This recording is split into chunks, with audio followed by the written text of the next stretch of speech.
go, make my body go, make our bodies higher and higher.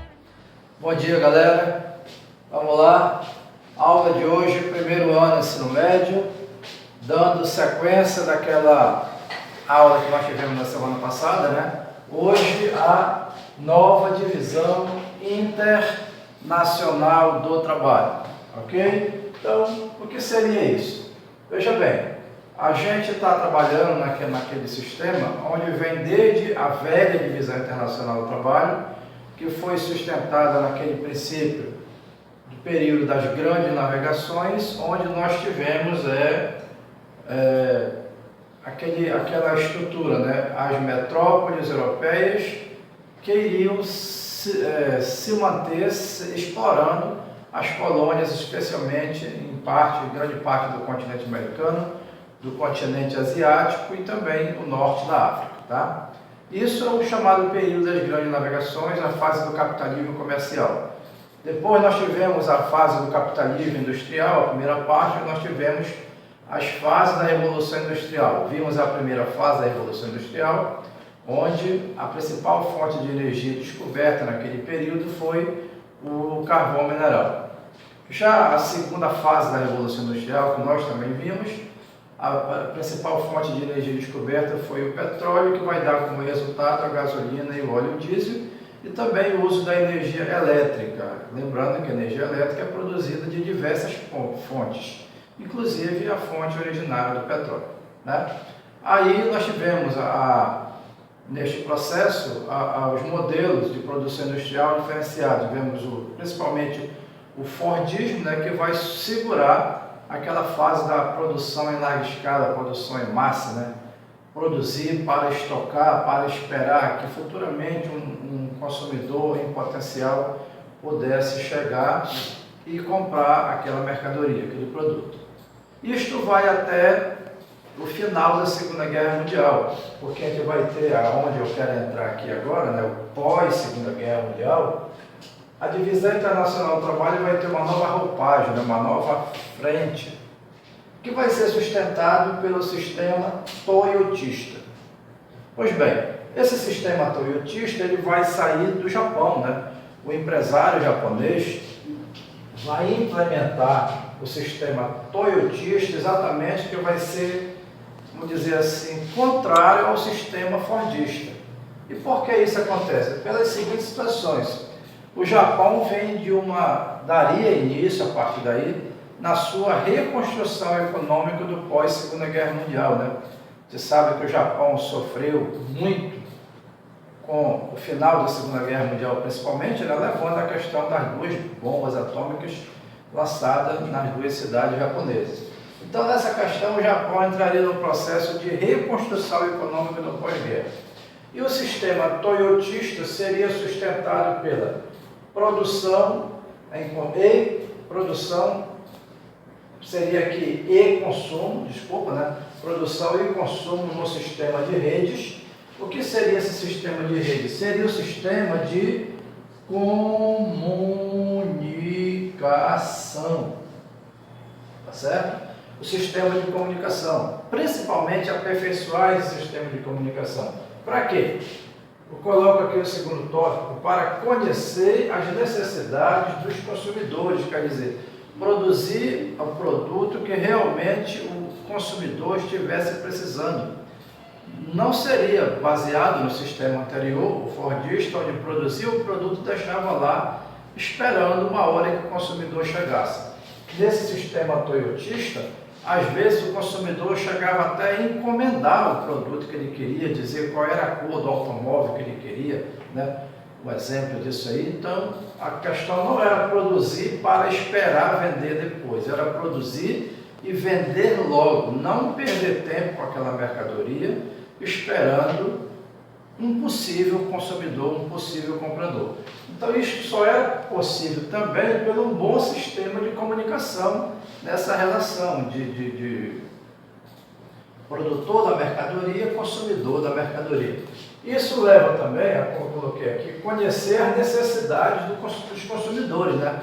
Buscar fazer pesquisa nas casas, nas famílias, qual tipo de mercadoria que aquela família estava precisando para chegar a um denominador comum ali e produzir exatamente aquela mercadoria que estava sendo necessária naquele momento. Tá?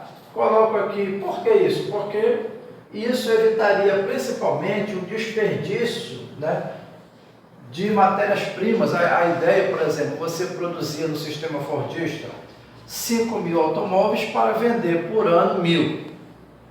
Então você levaria 5 anos para vender 5.000 automóveis, por exemplo. Então, com isso, por que Estados Unidos conseguiu fazer isso?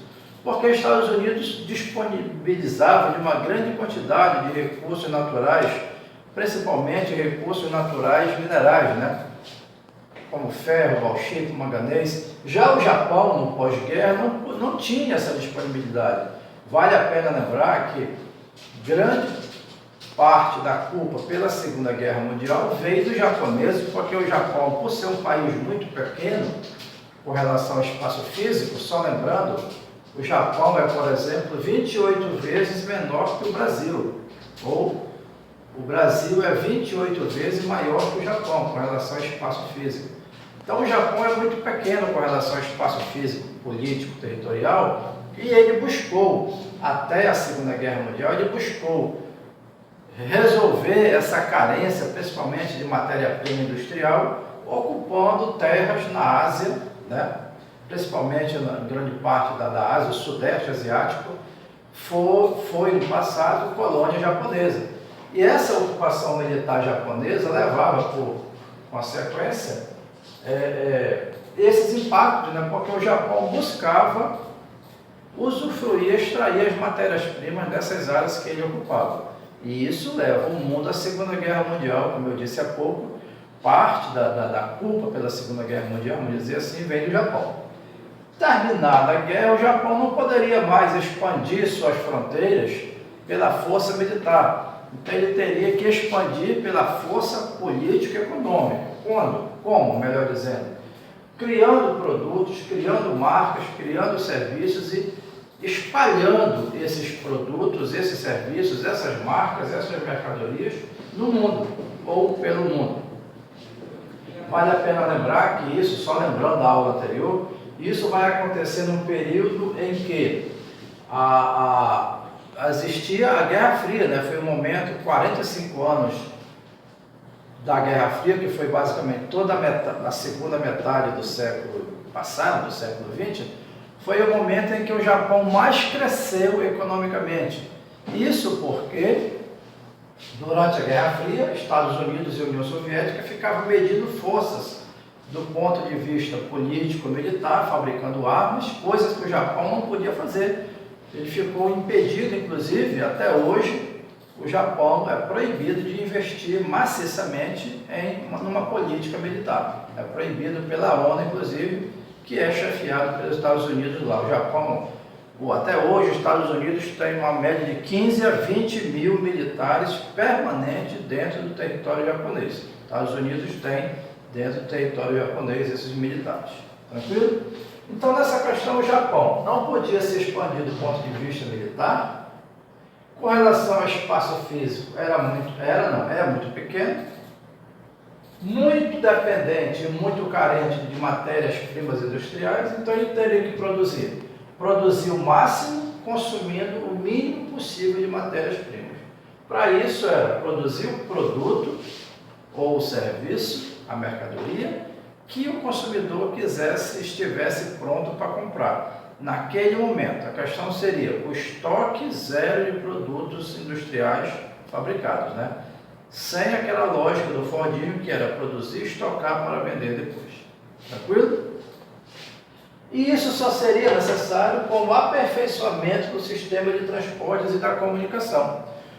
É aí que, principalmente, a navegação comercial ela vai ganhar novamente um grande impulso, principalmente saindo da Ásia, fazendo a ligação entre os oceanos Pacífico, Índico, Atlântico, interligando comercialmente os diversos pontos do planeta Terra. Isso vai ser o quê? A intensificação de um outro tópico que nós iremos trabalhar semana que vem, que é a globalização da economia, tá? Então, na próxima aula nós iremos ver a globalização da economia, que seria neste padrão aqui da nova divisão internacional do trabalho. Quero lembrar vocês que vai ficar o exercício das páginas 38 a 43, tá? Lembrando que isso aqui já está contando para a nossa terceira avaliação, tá? Não é para você enviar ainda para mim, mas é para você já ir fazendo, porque quando eu pedir, você enviará para mim, tá bom? Páginas 38 a 43, fechando este tópico aqui, a nova divisão internacional do trabalho. Lembrando, isso aí fecha esse é o primeiro capítulo que a gente está trabalhando aí, tranquilo? Não esqueça de fazer o exercício. Abraços e até a próxima aula, ok?